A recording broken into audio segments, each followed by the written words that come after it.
రాష్ట్రంలో ఉద్యోగులకు సంబంధించి దీర్ఘకాలికంగా అనేక సమస్యలు పెండింగ్లో ఉన్నాయి. కాంగ్రెస్ ప్రభుత్వంలో సీఎం రేవంత్ రెడ్డి బాధ్యతలు చేపట్టాక కొన్ని సమస్యలు పరిష్కారం అయ్యాయి. అయినప్పటికీ మిగతా ఎన్నో సమస్యలు అలాగే పెండింగ్లోనే ఉన్నాయి. ఇదే విషయాన్ని వివిధ రూపాలలో సీఎస్, ప్రభుత్వ పెద్దల దృష్టికి తీసుకెళ్లడం జరిగింది. అయినప్పటికీ వారి నుంచి ఆశించిన స్థాయిలో స్పందన రాలేదు.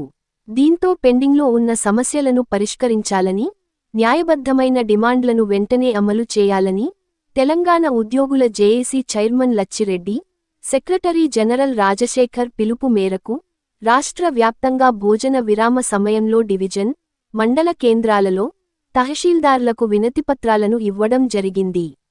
ఈ కార్యక్రమంలో Telangana employees joint action committee నాయకులు, Telangana public health doctors association Medak జిల్లా అధ్యక్షులు అనిల్ కుమార్ రెడ్డి, తపస్ మండల అధ్యక్ష ప్రధాన కార్యదర్శులు వెంకటేష్, కృష్ణమూర్తి, జిల్లా కార్యదర్శి Sumathi, complex convener Charan Das, co convener Vijayalatha, SGTU మండల నాయకులు శ్రీనివాస్, ఈ తపస్ సంఘ సభ్యులు రాధా, సరస్వతి, శారద, సంధ్యారాణి, శ్రీవాణి, రమాదేవి, ఉమాదేవి, ఉమామహేశ్వరి, డాక్టర్స్ అసోసియేషన్ సభ్యులు కాజా అనిసోద్దీన్, సంపతి, మల్లీశ్వరి, పద్మ, నాగమణి, అనసూయ, రూపాదేవి, చంద్రశేఖర్, వివిధ సంఘాల నాయకులు పాల్గొన్నారు.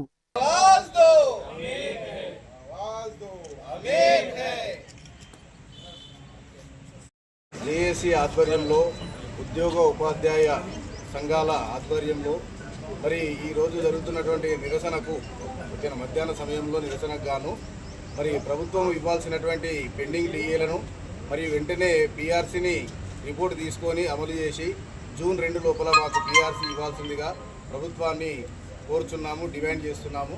కాబట్టి నాంచే ధోరణి పక్కకు పెట్టేసి కార్యాచరణ చేయాల్సిందిగా ప్రభుత్వాన్ని డిమాండ్ చేస్తున్నాం. మా పెండింగ్ డిఏలను, తర్వాత చాలా సమస్యలు ఉన్నాయి.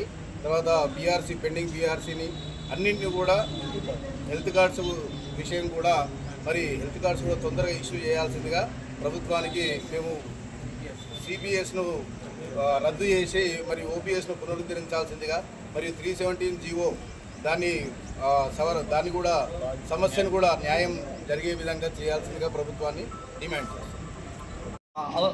పరిష్కరించాలని గత సంవత్సరాలుగా గవర్నమెంట్కు ప్రతిపాదనలు పంపినప్పటికీ కొన్ని మాత్రము పూర్తి నెరవేర్చడం జరిగినాయి. మిగతా సమస్యలు అట్లాగనే ఉన్నాయి. కాబట్టి ముఖ్యంగా ఉద్యోగులకు రావాల్సినటువంటి పీఆర్సీని జూన్ 2 నాటికి అమలు చేయాలి.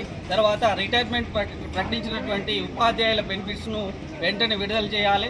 ఉపాధ్యాయులకు రావాల్సినటువంటి ఉద్యోగులకు రావాల్సినటువంటి 5 డిఏలను కూడా వెంటనే విడుదల చేయాలి.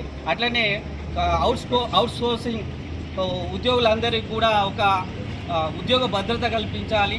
తర్వాత 61 సంవత్సరాలు నిండినటువంటి వీఆర్ఏలకు సమస్యలను కూడా పరిష్కరించాలి. హెల్త్ కార్డ్స్ కూడా వెంటనే అమలు చేయాలి. ఈ సమస్యలపైన మేము ఈరోజు చేగుంట మండల తహసీల్దార్ గారికి వినతి పత్రము ఇవ్వడం జరిగింది. మరి గవర్నమెంట్ కూడా వెంటనే ఈ సమస్యలను పరిష్కరించి ఉద్యోగుల యొక్క న్యాయమైనటువంటి డిమాండ్లను నెరవేర్చాలని ప్రభుత్వాన్ని కోరడం జరుగుతుంది.